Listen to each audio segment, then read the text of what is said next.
Alright, today's review is going to be for Deadpool and Wolverine. I've already technically done one of these, but this is my second time watching it and my MCU rewatch review of it, so let me go ahead and get into it.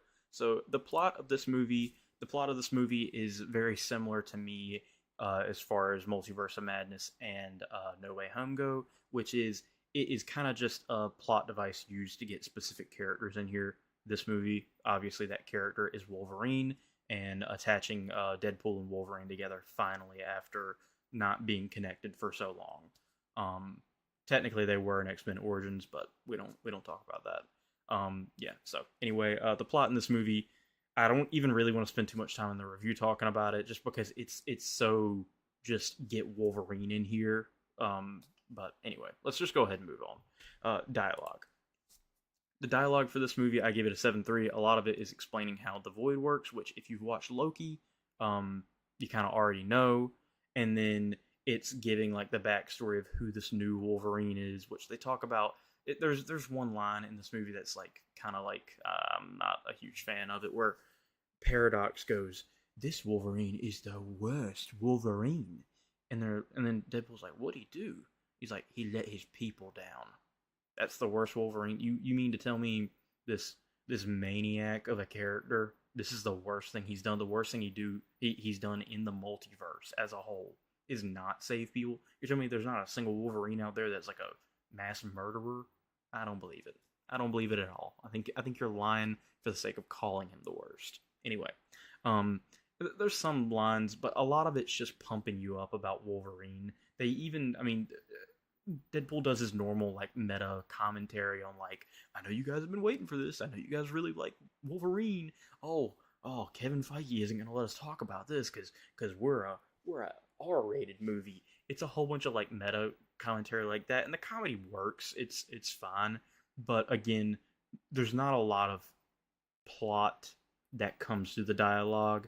They don't ever develop any nuance to the movie. It's mainly just, let's put Hugh Jackman on this pedestal and just praise him the entire movie.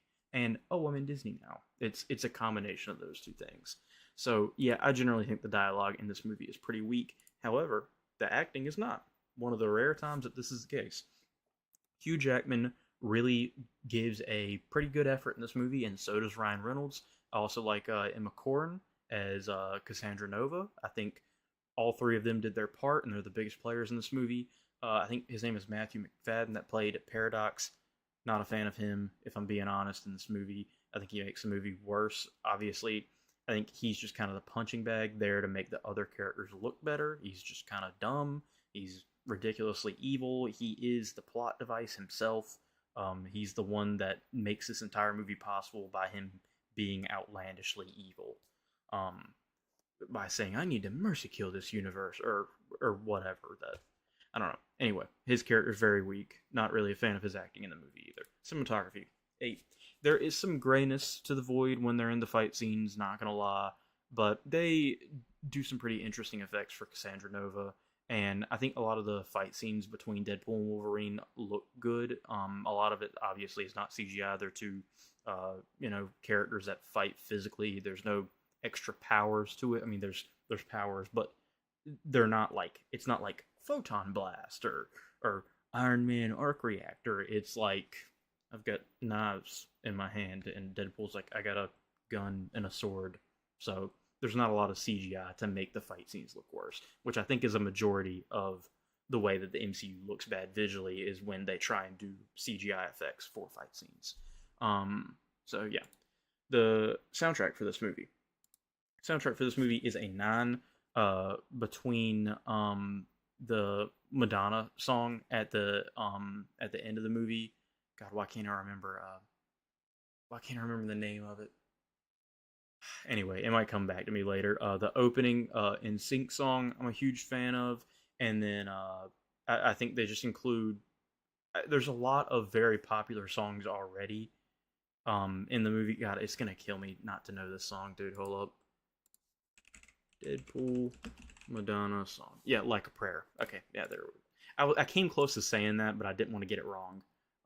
But yeah, the like a Prayer song single-handedly bumps his way up, and so does the NSYNC song at the beginning too. So yeah, The comedy in this movie, we're gonna go ahead and get into the bonus ratings. The comedy I've got at an 8.9. This movie is the funniest MCU movie. Technically, it's barely an MCU movie. They're allowed to do a lot more because of the R rating than the other movies. To me, it's more impressive what the Guardians movies have done with their comedy, considering they don't have the R rating to play around with. The world building I have at an 8. I like the connection to the Void and the TVA. I think it's a reasonable way to connect these universes, and it at least makes some sort of sense and has some sort of backing in the MCU. Is yeah, this is an actual real thing. The characters in this movie, like I said before, I think Cassandra Nova is great in this movie. Emma Corrin, I think Hugh Jackman as Wolverine is great, and then Deadpool, Ryan Reynolds is good as well. So characters I got it at 8.7. The action I've got it at 8.9. This movie is one of the better MCU action movies out there too.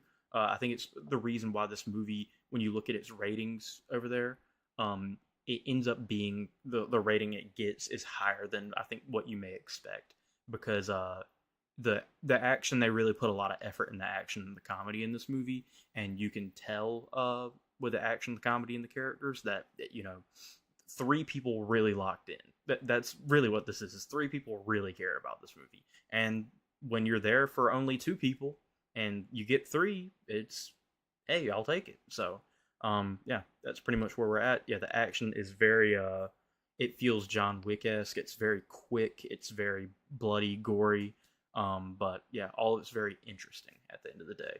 And the total rating for Deadpool and Wolverine is an 8.5 for me. This movie, again, the plot and the dialogue, it's similar to No Way Home, but it's got a little bit more to offer as far as the comedy and the action compared to No Way Home. Again, in No Way Home, you don't get to see a lot in the final fight scene, and it's not that way in this movie. And in this movie, everything is out there in the open. It might be a little gray, but at least it's not dark and gray like No Way Home is. So yeah, that's my review of Deadpool and Wolverine. Let me know what you guys think about it. Let me know what you guys think about the movie, and thank you guys for watching, and peace.